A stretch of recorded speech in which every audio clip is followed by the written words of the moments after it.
నిరుపేదల కష్టాలన్నీ తెలిసినోళ్ళని, నేను కూడా పూరి గుడిసెలోని జీవించిన వాళ్ళని, చదువుకోవడం వల్లనే ఈ స్థాయికి ఎదిగానని మాజీ మంత్రి పొంగూరు నారాయణ అన్నారు. సిపిఎం ఫోరం ఆధ్వర్యంలో నెల్లూరు జిపిఆర్ కళ్యాణ మండపంలో సింహపూరు స్త్రీ శక్తి కార్యక్రమం జరిగింది.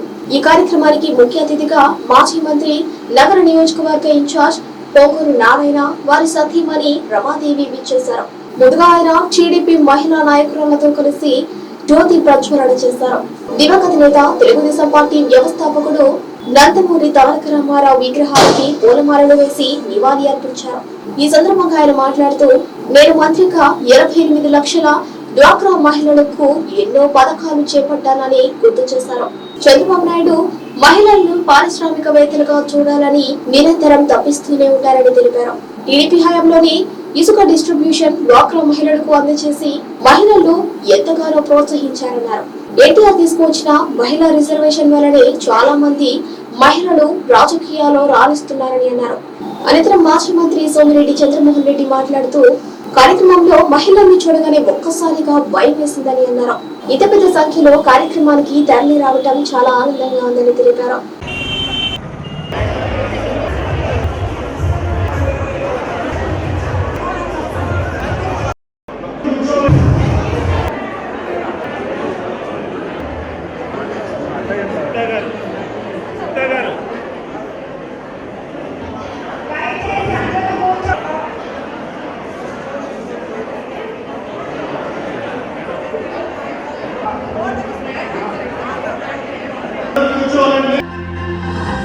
ఇక్కడ సమీకృతం అయ్యారు అంటేనే ఆయన 2024లో ఇవ్వాలి.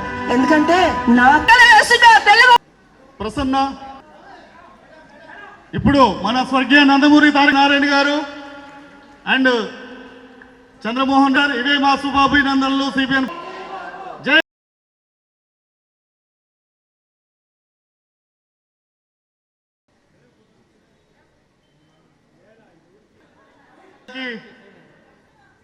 శ్రీధర్ రెడ్డి గారికి అది చూసినప్పుడల్లా ఈరోజు మన నాయకుడు నారా చంద్రబాబు నాయుడు గారి యొక్క దృష్టి రిలీవ్ ఒకటే అంటారు, మహిళలు డెవలప్ అయితే మన రాష్ట్రం డెవలప్ అవుతుంది, భారతదేశం డెవలప్ అవుతుంది. మహిళలు డెవలప్ కావాలి, మహిళలు ముందుకు రావాలి. ఎందుకంటే నేను మినిస్టర్గా ఉన్న 5 సంవత్సరాల్లో డ్వాక్రా మహిళలకు అర్బన్ ఏరియాకి నేనే మినిస్టర్ని. మన రాష్ట్రంలో మొత్తం ఆ రోజు 88 లక్షల మంది డ్వాక్రా మహిళలు ఉన్నారు. 88 లక్షలు. అందులో అర్బన్ ఏరియాలో ఉన్న డ్వాక్రా మహిళలకి నేనే మినిస్టర్ని. ఎన్నో పథకాలు, ఎన్నో ప్రోగ్రామ్స్ చేయటం జరిగింది. ఒకటే చెప్పేవాడు చంద్రబాబు నాయుడు గారు, వారు కేవలం చిన్న చిన్న పనులు చేయటమే కాదు అంటే, ఈరోజు మైనభత్తులు చేయటం, ఇస్రాకులు తయారు చేయటం అవి కాదు, వాళ్ళు మంచి వ్యాపారవేత్తలుగా కావాలి. ఎలా చేయాలి? దానికి మొదటి స్టెప్గానే క్యాబినెట్లో తీసుకున్న నిర్ణయం ఇసుకని మొదట డ్వాక్రా వాళ్ళకి అప్పచెప్పారు. ఇసుక తవ్వకాలని, ఇసుకను డిస్ట్రిబ్యూట్ చేయడానికి డ్వాక్రా మహిళలకు ఇచ్చారు. అందులో వచ్చే ఆదాయంలో 25% ఆ డ్వాక్రా గ్రూపులకి ఇవ్వటం జరిగింది. 1 ఇయర్ పాటు వాళ్ళు చేశారు. అయితే ఆ చేయటంలో మేనేజ్మెంట్లో ఇబ్బందులు కలుగుతుంటే దాన్ని టెంపరీగా అప్పుడు క్యాన్సిల్ చేశారు. అంటే ఈ విషయం ఎందుకు చెప్తున్నానంటే, ఈ డ్వాక్రా మహిళలు అనగానే జనరల్గా ఉండే విషయం చిన్న చిన్న వృత్తులు చేసుకోవటం అని. కానీ నారా చంద్రబాబు నాయుడు గారి యొక్క దృష్టి చిన్న చిన్న వృత్తులు కాదు, మహిళలు పెద్ద పెద్ద వ్యాపారాలు చేయాలి, వాళ్ళు మంచి బిజినెస్ మ్యాగ్నెట్స్ కావాలి. దానికి నిదర్శనమే ఈ రాష్ట్రంలో ఇసుక తవ్వకం, ఇసుక డిస్ట్రిబ్యూషన్ మహిళలకు ఇచ్చారు. ఈరోజు నేను చెప్తున్నాను. కానీ అది కొన్ని కారణాల వల్ల, అడ్మినిస్ట్రేషన్ ఇబ్బందుల వల్ల దాన్ని క్యాన్సిల్ చేశారు. ఈరోజు ఇక్కడ ఉన్నవాళ్ళలో చాలామంది ప్రజాప్రతినిధులు ఉన్నారు, మహిళలు, మాజీ ఉన్నారు. ఇక్కడ మనకు 2 ఉన్నారు, మేయర్ ఒకరు, మహిళా mayor, X mayor, chairperson Bhanusri గారు మేయర్గా ఈ నెల్లూరు సిటీకి ఉన్నారు. అదేవిధంగా అనురాధ గారు చైర్పర్సన్గా ఉన్నారు. వాళ్ళిద్దరు ఎలా వచ్చారంటారు చెప్పండి మీరు? మహిళా రిజర్వేషన్. ఆ మహిళా రిజర్వేషన్ తీసుకొచ్చింది ఎవరు? అన్న ఎన్టీ రామారావు గారు. ఆ రోజు మహిళలకి లోకల్ బాడీస్లో 50% రిజర్వేషన్ తీసుకొచ్చిన మొదటి వ్యక్తి భారతదేశంలో ఎన్టీ రామారావు గారు.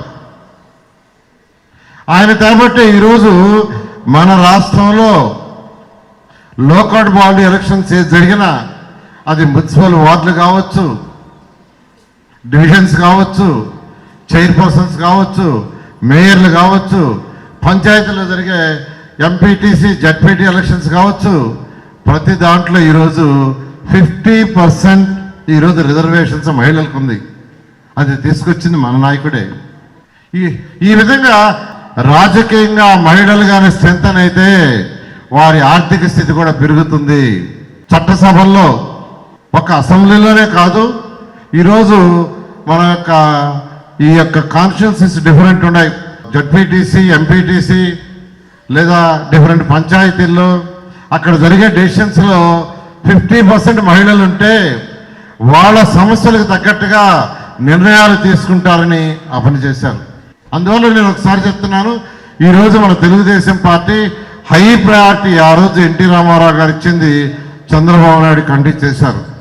ఎన్టీ రామారావు గారు చట్టసభల్లో 50% చేస్తే చంద్రబాబు నాయుడు గారు డ్వాక్రా మహిళల్ని ఎంకరేజ్ చేసి వాళ్ళు ఉన్నత స్థితి పోవాలని చేయటం జరిగింది.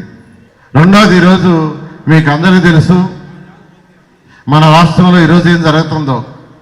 ఈరోజు రాష్ట్రంలో జరుగుతున్నది కేవలం అరాచకం తప్పితే ఇంకేం లేదు. ఎవరి మీద ఎప్పుడు కేసు పెడతామా, ఎవరిని తీసుకుపోయి జైల్లో వేస్తామని నేను కూడా ఎక్కువ మాట్లాడకూడదు. ఎందుకంటే నాకు కూడా కొన్ని బెయిల్స్ పెండింగ్ ఉన్నాయి, కోర్టులో ఉన్నాయి.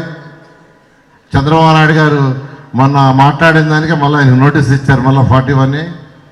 కాబట్టి కోర్టు విషయాలు కాబట్టి అవి కూడా నేను పెద్ద మాట్లాడను. కానీ అరాచక పాలన ఖచ్చితంగా 2024లో ఈ రాష్ట్రంలో తెలుగుదేశం వస్తుంది. మహిళల డెవలప్మెంట్కి అన్ని రకాలుగా ఖచ్చితంగా ఈ ప్రభుత్వం చంద్రబాబు నాయుడు ప్రభుత్వం చేస్తుంది. ఎందుకంటే ఈ మధ్య నేను కొన్ని స్లమ్స్ ఏరియాలు తిరిగాను. పెన్నారివర్ పక్కన, అదేవిధంగా సర్వేపల్లి కెనాల్, జాఫర్ కెనాల్స్ పక్కన వాళ్ళకున్న చిన్న ఇళ్ళు మన తుఫాన్ వస్తే ఆ గుడిసెలు కొన్ని పోయినాయి, మొత్తం లేచిపోయినాయి. మహిళలు చేసే వ్యాపారం అంటే ఏదైనా వ్యాపారమే, చుట్టలు చుట్టడం, బీడీలు చుట్టడం. ఎంత వస్తుందమ్మా ఇన్కమ్ అంటే 200 నుంచి 300. నిజంగా వాళ్ళని చూస్తే ఎంత బాధేసింది నిజంగా. ఎందుకంటే నేను కూడా ఒక నిరుపేద కుటుంబం నుంచి వచ్చినాని. మా ఫాదర్ ఒక ప్రైవేట్ బస్ కండక్టర్, ఆయన చదివింది 8th క్లాస్. మా మదరు వేలుముద్ర. అయితే నన్ను బాగా చదివించారు. నాకు తెలుసు నేనున్నది ఒక తాటాకుల గుడిసెలో ఎంఎస్సీ అయిందాక. నేను ఎంఎస్సీ అయినా చదువు చెప్పింది, ట్యూషన్స్ చెప్పింది తాటాకు గుడిసెలోనే. మన వెంకటరమణారెడ్డి గారే first student. Anam Venkataramanareddy first student. వాళ్ళు 5 మంది ఉండేవాళ్ళు. వాళ్ళు వచ్చి అక్కడ యాక్చువల్గా తాటాకు గుడిసె ఇంట్లోనే అక్కడే చదువు చెప్పారు. నేను ఎందుకు చెప్తున్నానంటే మొన్న ఇది చూసిన తర్వాత నాకు మళ్ళీ అది గుర్తొచ్చింది. వీళ్ళందరూ ఇంకా పరిస్థితుల్లో ఉన్నారు. వీళ్ళందరూ డెవలప్ కావాలంటే ఒకటే మార్గం, వాళ్ళకేదో 5,000 10,000 ఇస్తే కాదు, వాళ్ళకి పిల్లలు బాగా చదువుకునేటట్టుగా చేయాలి ఒకటి. రెండవది, వాళ్ళు చేసే వృత్తిలో టెక్నాలజీ వాళ్ళకి ట్రైనింగ్ ఇచ్చి వాళ్ళు ఇంకొక స్టేజ్కి పోయేటట్టుగా చేయాలి. ఈరోజు ఈ మీటింగ్ యొక్క ఉద్దేశం కూడా అవేర్నెస్ కలిగించడం. ఖచ్చితంగా 2024లో తెలుగుదేశం వస్తుంది ఈ రాష్ట్రంలో. ఖచ్చితంగా మహిళల యొక్క డెవలప్మెంట్కి అన్ని విధాలుగా చేస్తాం. నేనైతే మీ అందరికీ చెప్తున్నాను, నెల్లూరులో పెన్నారివర్ పక్కన సర్వేపల్లి కాల కట్ట మీద, జాఫర్ కాల కట్ట మీద ఉండే నిరుపేదల యొక్క డెవలప్మెంట్కి డబ్బులు ఇవ్వటం కాదు, వాళ్ళకి చేయాల్సిన ఆర్థికంగా డెవలప్ కావాలంటే వాళ్ళకి కొన్ని ట్రైనింగ్ ఇచ్చి వాళ్ళకి కొన్ని వృత్తుల్లో వాళ్ళ నాణ్యత పెంచి వాళ్ళ యొక్క ఆర్థిక అభివృద్ధి డెవలప్ అయ్యేట్టుగా ఖచ్చితంగా చేస్తానని ఈ సందర్భంగా మీ అందరికీ తెలియజేస్తూ అందరికీ అభినందనలు across the globe. I think ఈ సిబిఎం ఫోరంలో యుఎస్ నుంచి జర్మనీ నుంచి కూడా చాలా మంది ఇన్వాల్వ్ అయి ఉన్నారు. వాళ్ళ పనులన్నీ వదిలేసి ఈరోజు చంద్రబాబు నాయుడు కోసం మీరు ఊరు తిరుగుతూ ప్రోగ్రామ్స్ పెడుతూ సిబిఎన్ గారి విజన్ కానీ సిబిఎన్ గారి ఆలోచనలు కానీ జనాల్లోకి తీసుకోబోతూ and at the same time ఈ ఓటర్ వెరిఫికేషన్లో కూడా సిబిఎన్ పెద్ద రోల్ ప్లే చేస్తుందనే విషయం చాలా మందికి తెలియదు. అండ్ ఫెంటాస్టిక్ జాబ్ అండి, beautiful. We need people like you. స్త్రీ శక్తి. మొన్న ఒక జర్నలిస్ట్ అడిగాడు, నన్ను ఇంటర్వ్యూ చేస్తా, మీరు స్త్రీలు గౌరవించరు అంట కదా అన్నాడు. ఏ స్త్రీ గురించి నువ్వు మాట్లాడుతున్నావు అని అడిగా. రోజా అన్నాడు. ఆమె స్త్రీ ఎలా అవుద్ది అని అన్నా. స్త్రీ అంటే ఇక్కడ కూర్చొని ఉన్నారే వీళ్ళు మహిళలు గౌరవము, ఇవ్వాల్సిన రెస్పెక్ట్, మనం మిమ్మల్ని చూడంగానే చేతులెత్తి దండం పెట్టాలనిపిస్తుంది. ఏమ్మా బాగున్నారా అని. పంది పిల్లల్ని తీసుకొని మనం మేకప్ వేసుకొని వస్తే మనం నమస్కారం పెట్టగలుగుతామా? ఎందుకంటే మొన్నే చూశాను నేను, ఐ థింక్ నిన్నే మన ప్రోగ్రాం అయిపోయిన తర్వాత నవశకం రోజా గారు చాలా మాట్లాడింది. వాడు వీడు పప్పుగాడు, అది నాకు అర్థం కాదు. ఇప్పటికి 100 సార్లు తిట్టాం, 100 ప్రెస్ మీట్లలో నేను తిట్టుంటాన్ని మారమ్మా అని. ఈరోజు ఈ ప్రోగ్రాం పేరు స్త్రీ శక్తి. మళ్ళీ ఒక స్త్రీని తిట్టాలంటే మనకి ఎంత అవమానంగా ఉంటుంది మీరు చెప్పండి. కరెక్ట్ కాదు కదా. మీ గురించి గొప్పగా చెప్పాల్సిన పరిస్థితి, మీ గురించి గొప్పగా చెప్పి మీరు మిమ్మల్ని ఎంకరేజ్ చేయాల్సిన వేదికల్లో ఒక స్త్రీని తిడితే ఏమైనా బాగుంటుందా? బాగుండదు. కాబట్టి ఈరోజు రోజా సబ్జెక్ట్ వదిలేస్తాం, రేపు ప్రెస్ మీట్లో ఆడుకుంటాం అవని. అండ్ ఇంకోటి ఏంటంటే సిబిఎన్ గారు విజన్ అంటారు. నాకు ఒక చిన్న డౌట్ ఉంది, అసలు చంద్రబాబుకు పని బాట లేదా అనిపిస్తుంది ఒక్కొక్కసారి. ఈ 5 ఏళ్లలో ఎలక్షన్ ఎట్ట గెలవాలి చూడకుండా 40 ఏళ్లలో విజన్ గురించి మనకెందుకు అని అనుకునే వాళ్ళు చాలా మంది ఉన్నారు. ఆ విజన్ లేకే ఈ 5 ఏళ్లలో ఈ స్టేట్ పూర్తిగా నాశనం అయిపోయిందనే విషయం మీరందరూ గ్రహించాలి. చంద్రబాబు ఉన్నప్పుడు రోడ్లు ఎట్టున్నాయి, నారాయణ సార్ వేసిన రోడ్లు ఆ రోడ్లు చూసేదానికి హైదరాబాద్ నుంచి వచ్చేవాళ్ళు. యాడ్ నుంచి వేసాడో మీ సార్ అనేవాళ్ళు. కరెక్ట్ గా డబ్బులు అందరా, లేకపోతే ఇంకొక 100 కిలోమీటర్లు 1000 కిలోమీటర్లు వేసేవాడు రాక్షసుడు. నేనేమంటానంటే 5 ఏళ్ళు గవర్నమెంట్ జగన్మోహన్ రెడ్డి ఈరోజు ముఖ్యమంత్రి అయ్యాడు. నెక్స్ట్ 10 years మనం ఏం చేయాలి? స్త్రీ ఉమెన్ ఎంపవర్మెంట్ అంటున్నాం మనం. ఉమెన్ ఎంపవర్మెంట్ అంటే ఏంది? Business wise, education wise, sports wise అన్ని విషయాలలో మిమ్మల్ని ఎంపవర్ చేయాలంటే 5 years లో ఆ గోల్ సెట్ చేస్తే కాదు, 5 ఏళ్లలో కాదు. It's a vision for the next 40 years or 30 years. Every year on year మనం ఏం చేయాలి, ఇయర్ ఆన్ ఇయర్ ఏ విధంగా ముందుకు పోవాలి అనే విషయం అందరూ దట్ ఈస్ అ విజన్. ఆ విజన్ వల్ల చంద్రబాబు నాయుడు గారు విజన్ వల్ల మనం ఒక ఎలక్షన్ కూడా ఓడిపోయాం. కానీ మనం ఎప్పుడు దానికి మనం బాధపడకూడదు.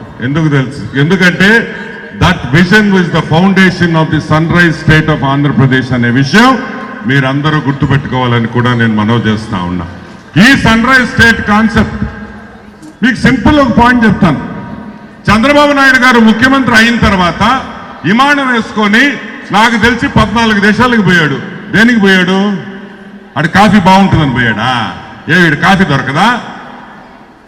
ఎందుకంటే 14 దేశాల్లో ఉండే ఇండస్ట్రియలిస్టులను కలిసి రండిరా బాబు రండిరా అని కాళ్ళు పట్టుకున్నంత పని చంద్రబాబు చేశాడు. ఎందుకు చేశాడు? ఎవరి కోసం? రాష్ట్రానికి ఇండస్ట్రీస్ రావాలంటే మన గురించి మనం చెప్పుకొని వాడు కాదు అంటే బతిమలాడి తీసుకునే పరిస్థితుల్లో ఉండాల. ఇదే జగన్మోహన్ రెడ్డి ఉన్నాడు తాడేపల్లి ప్యాలెస్ లో. Simple point. ఎన్ని రాష్ట్రాల్లో పోయి ఎన్ని మీటింగులు పెట్టి ఎంతమంది ఇండస్ట్రీస్ని కలిశాడు? డవాస్కు పోయాడు ఒక్కసారి, 1 రోజు లేటు పోయాడు. రెండో రోజు ఉన్నాడు, మూడో రోజు స్విస్ ఆల్ప్స్ లో హ్యాపీగా ఎంజాయ్ చేసుకున్నాడు. సోనా బాత్, మంచి స్టీము, హ్యాపీగా. మిగతా ఏమేమి చేశాడు నాకు తెలియదు, కానీ ఫ్యామిలీ ఉన్నట్టుంది కాబట్టి మంచి కుర్రోడు అయి ఉంటాడు. సో నేను చెప్పేది ఏంటంటే, ఈ vision, women empowerment, Chandrababu Naidu గారికి ఒక్కటే గుర్తుపెట్టుకోండి, ఒక ఉమెన్, ఒక స్త్రీ ఉద్యోగ రీతిలో కానీ బిజినెస్ రీతిలో పెరిగితే ఆ కుటుంబమే కాదు, పక్క కుటుంబాలు కూడా చూసుకునే శక్తి ఒక స్త్రీకి ఒకటే ఉంది. మగోళ్ళకి అది లేదు. మగోడు ఎంతసేపు నేను ఎదగాల, పక్కనోడు తొక్కియాలా అంటుంటారు. Women is different. That is why ఈరోజు మన హిందూ సాంప్రదాయంలో ఒక స్త్రీకి మనం ఇంత గౌరవిస్తున్నామంటే that is the reason. We have been taught to do that. So thank you very much. కార్యక్రమం జరిపే మీ టీంకి అంతా నా అభినందనలు తెలియజేస్తున్నా.